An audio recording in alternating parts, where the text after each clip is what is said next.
আসসালামু আলাইকুম বন্ধুরা, কেমন আছেন? আশা করি ভালো আছেন। আল্লাহর রহমতে আমরাও ভালো আছি। আজ আপনাদের জন্য একটা নতুন রেসিপি নিয়ে আসছি আমি ভাটি বাংলা রসুই করে। এই রেসিপিটা হচ্ছে কাঁচা পাকা আম দিয়ে আমসত্ত্ব।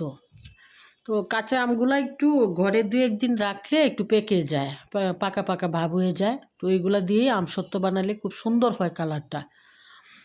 আজ আমি যেভাবে বানাবো, আমার রেসিপিটা দেখলে আপনাদের ভালো লাগবে, কারণ এটা খুব সহজ পদ্ধতি। আমি আমগুলো গোটা আমগুলো কেটে নিয়েছি, অল্প একটু পানি দিয়ে জাস্ট ১ মিনিটের মতো সিদ্ধ করব। এই যে আমার আমগুলো সিদ্ধ হয়ে গেছে। এখন আমি এটা নামিয়ে নিব। নামিয়ে ছাঁকনির মধ্যে নিয়ে ছেঁকে নিব। ছেঁকে নিলে হবে কি, এই আমের আঁশটা থাকবে না, একদম মিহিন হয়ে যাবে। তো ছেঁকে নেওয়ার পরে আমি আবার আরেকটা কড়াইয়ে বসাবো, সেটার জন্য আপনারা দেখতে থাকুন। আর যদি আমার ভিডিও আপনাদের ভালো লাগে, প্লিজ দয়া করে একটু ফলো দিবেন, লাইক কমেন্টস করবেন। আমটাকে ছেঁকে নেওয়ার পরে দেখবেন অনেক সুন্দর একটা কালার আসবে এবং আমটা একদম মিহিন হয়ে যাবে। তো আমি এইভাবেই ছেঁকে নিচ্ছি। ছেঁকে নেওয়ার পরে আমি একটু বেশি নিয়েছি, কারণ আমার ঘরে লোক সংখ্যাও একটু বেশি, আর ওরা খুব পছন্দ করে। যে আমার দেখেন কতগুলো আঁশ বের হয়েছে।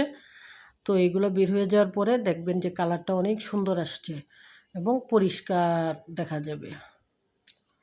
এই যে দেখেন কত সুন্দর কালার হয়েছে, একদম মিহিন হয়ে গেছে। এখন আমি একটি কড়াইয়ের মধ্যে এটা ঢেলে দিব।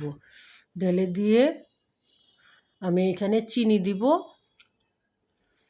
তারপরে চিনি আপনাদের যার যার পরিমাণ মতো দিবেন। একটু লবণ দিয়ে দিবেন ১ চিমটি,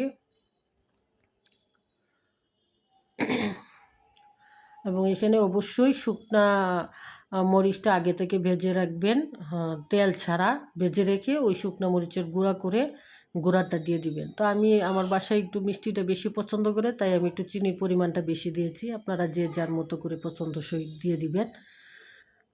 এখন আমি এখানে আবার দিয়ে দিব, আর ঘন ঘন নাড়াবেন। এই যে আমি মরিচের গুঁড়োটা দিয়ে দিয়েছি, সেটাও আপনারা যে যেরকম ঝালটা পছন্দ করেন সেই অনুযায়ী দিবেন।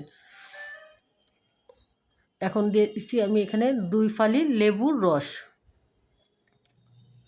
লেবুর রসটা দেওয়ার জন্য একটু ফ্লেভারটা আসবে, মানে ওইটা একটু